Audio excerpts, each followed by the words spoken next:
Good morning mga master. Mayroon na naman tayong customer. Ito. Yan si Charles. Tumitira pa ng binignit. Problema nito mga master, reklamo ni customer, umaandar daw pero di lumalamig. So tiningnan ko na ito.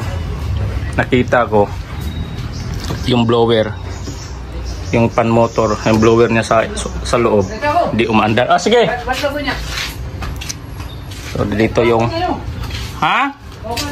oh, yan yung compressor. Ito yung diagram niya. So maya maya susunod natin to. Kakain muna kami ni Master Charles ng binignet. Charles, ayos. Ayos. Oh. Kain muna. Yan, binignet. So maya maya mga master. Yan mga master, tapos na kaming kumain ng binignet. Unang hanapin natin dito is yung grounded. Grounded kasi ito, tsaka ito hindi umaandar, tsaka hindi lumalamig. Try nating saksak ha. Yan o.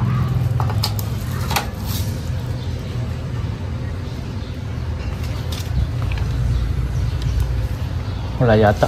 Andar ni bay? Iyon daw ko ni palihog. Saglit lang ha. Wala no? Hindi umaandar. Hindi tumutunog. Bira. Saglit lang mga master. Yan mga master. Nakasaksak na yan. Pero di lumalamig kasi yun. Yung blower stuck up. Titingnan natin yan kung may resistance pa ba yan o stuck up lang. Lalagyan lang natin ng used oil. Ba nakasaksak na. Tapos i-check natin dito yung compressor umaandar. Yan o, umaandar. Narinig nyo? May init naman dito. Yun lang, hindi lumalamig kasi hindi umaandar yung evaporator. Yan o, mainit naman yung tube nya, pero hindi dito, hanggang dito lang yung init. Dito wala. Isang linggo na daw itong hindi lumalamig. Tayo na lang natin mamaya kung magraraning pa ito ng matagal ang init nya. Ayusin muna natin yung ito. Yan o, hindi umaandar. Diba?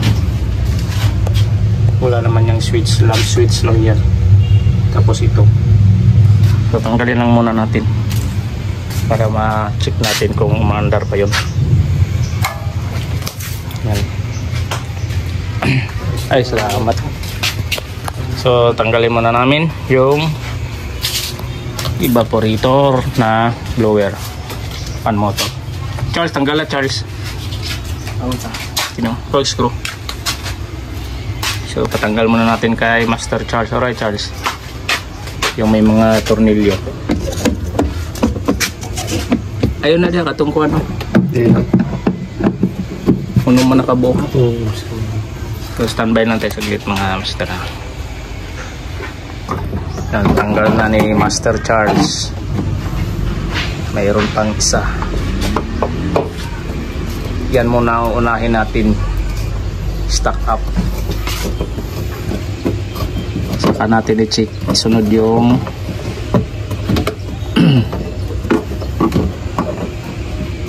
cooling system niya. Hindi kasi lumalamig ito. O pandarin muna natin to. May sakit. Tanggal na yung sakit Charles. Tanggal muna natin yung Master Charles ang sakit. Kasi oh, hindi umaandar oh. Sobrang tigas. Mikot na.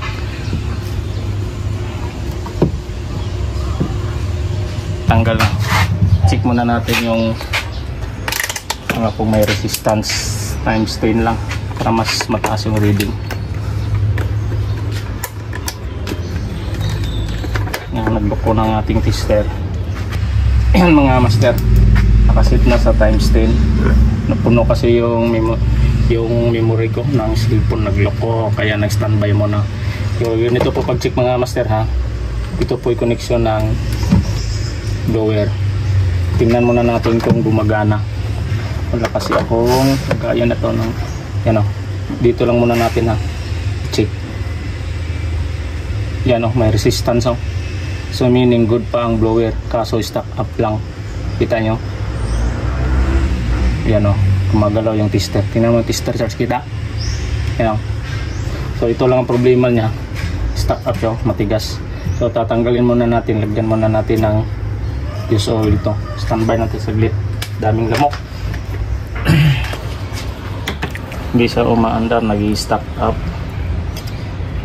So tatanggalan muna natin ito. Tatanggalan muna natin dito. Tapos yan o natin mamaya. Or ito. Dito tayo. Itong isa. Ilipat na lang natin ito kasi may kapareho siya. Ilipat na lang natin baka kasi babalik din sa problema yun ay mag-stock up yan. No? Sira na kasi ito, may leaking, hindi na pinayos ni customer. So yan na lang siguro kukunin natin. Ito, ilipat na lang natin yan. Yan o, tanggalin natin. So standby natin saglit ha, kunin lang namin. Yan. Ilipat na lang namin yan mga master para mas mabilis at saka baka babalik pa ulit yung trouble. Ito ay hindi naman nagagamit, kinuha na lang namin dun sa isa. Magkapareho lang naman sila, pati yung sasakit pareho lang. So yan, balik na natin kay Master Charles yung tornilyo. Balik sa tong one Charles, gini balik. Ay pabalik muna natin para panda rin.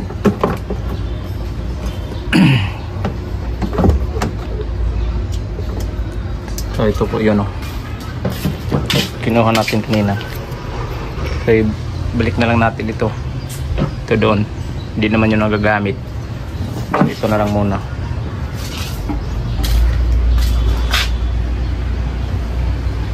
Yan na.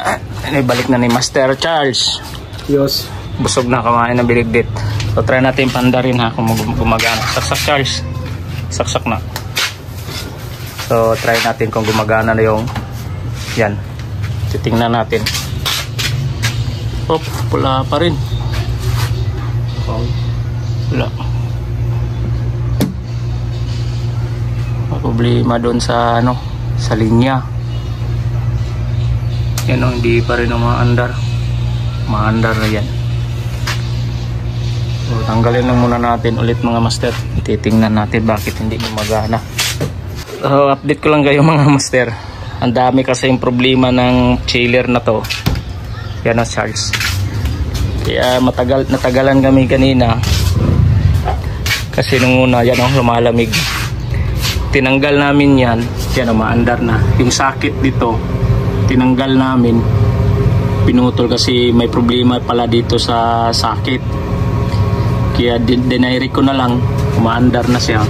Tapos ngayon ito, yan, lumalamig na po ito. Kinargahan din namin ito ng rayon o refrigerant kasi wala na, hanggang dito na lang yung init na kanina. So ngayon yan o, may gauge na o, may access valve. Kinargahan namin ito ng freon o refrigerant para magamit na nila customer kasi restaurant po ito. Yan o, nagmamoist na sa loob. Yan o. Yan. Hindi ko na lang kaya nakuna ng buong detalye kasi battery low yung mobile ko kanina. Tsaka mahaba kasi yung tinrabaho namin kanina ito. May grounded din pala ito. Nakurente pala ito yung si Charles kanina. Pati yung tindira doon. Tinanggal namin yung linya sa ilaw nito kasi may grounded yung linya nito. Yan. Wala no. Wala kaming may palit.